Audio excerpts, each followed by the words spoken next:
শীতকাল মানে কিন্তু ফুলকপি, ফুলকপি ছাড়া শীতকাল মানে চলেই না। বন্ধুরা, তোমাদেরকে আমি আজকে এই ফুলকপির একটা রেসিপির ভিডিওতে তোমাদের অনেক অনেক স্বাগত জানাই। আজকে একদম নিরামিষ আলু ফুলকপির একটা রসা করব, সেটা একদম শর্টকাট পদ্ধতিতে। সেই রেসিপিটাই তোমাদের সাথে শেয়ার করব। আর একদমই সহজ উপায় করব, খুব একটা তেল না, সামান্য তেল দিয়ে।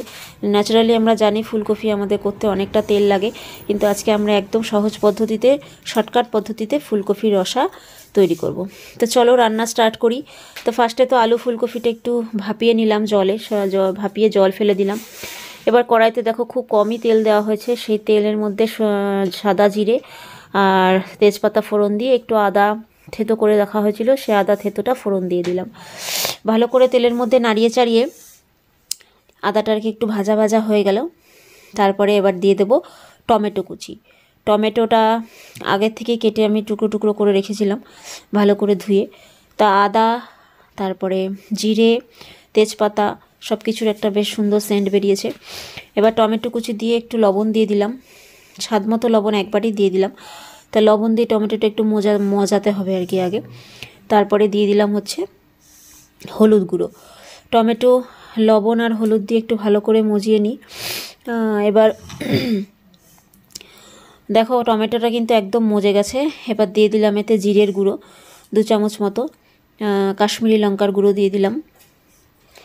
কালারটা দারুণ হয়, কাশ্মীরি লঙ্কার গুঁড়ো না দিলে একটু কেমন যেন লাগে, মনে হয় সবজিতে কী দিইনি। এবার একটু ধনের গুঁড়ো দিয়ে দিলাম, ধনের গুঁড়ো অল্প একটু দিলাম, সামান্য, বেশি না। এবার দিয়ে দেবো হচ্ছে একটু হিং।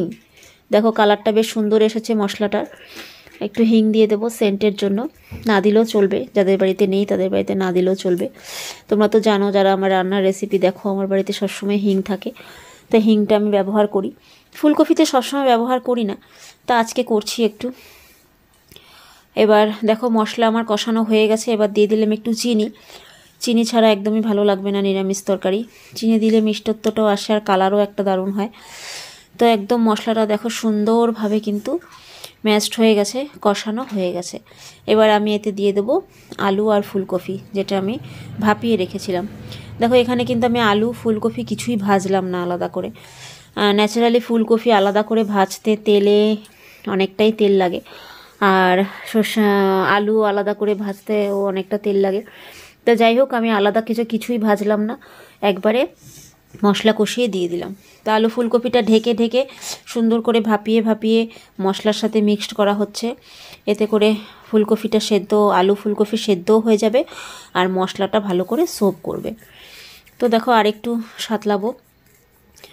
এবার দিয়ে দিলাম কাঁচা লঙ্কা। কাঁচা লঙ্কা খুব একটা বেশি দিলাম না, কেউ চাইলে আরেকটু দিতে পারো। লঙ্কাগুলো মোটামুটি ঝাল রয়েছে, তার জন্য 2 বড় লঙ্কা 4 টুকরো করে দিলাম।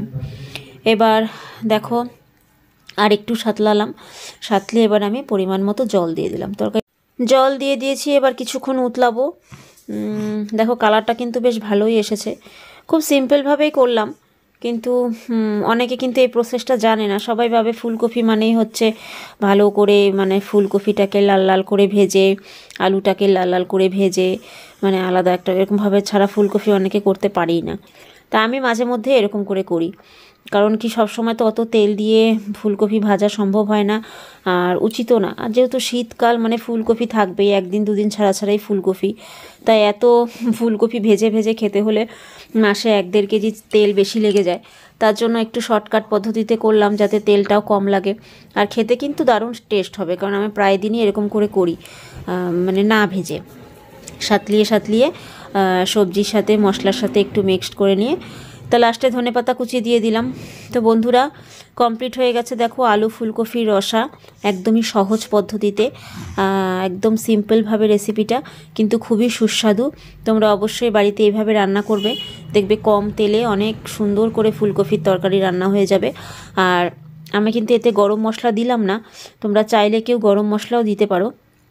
যেহেতু ধনেপাতা দিলাম তার জন্য আর গরম মশলা না দিলেও চলে। তো কেমন লাগলো তোমাদের আলু ফুলকপির রসা? ভালো লাগলে অবশ্যই একটা লাইক কমেন্ট করে জানিও, আর আমাদের সাথে থেকো, পাশে থেকো।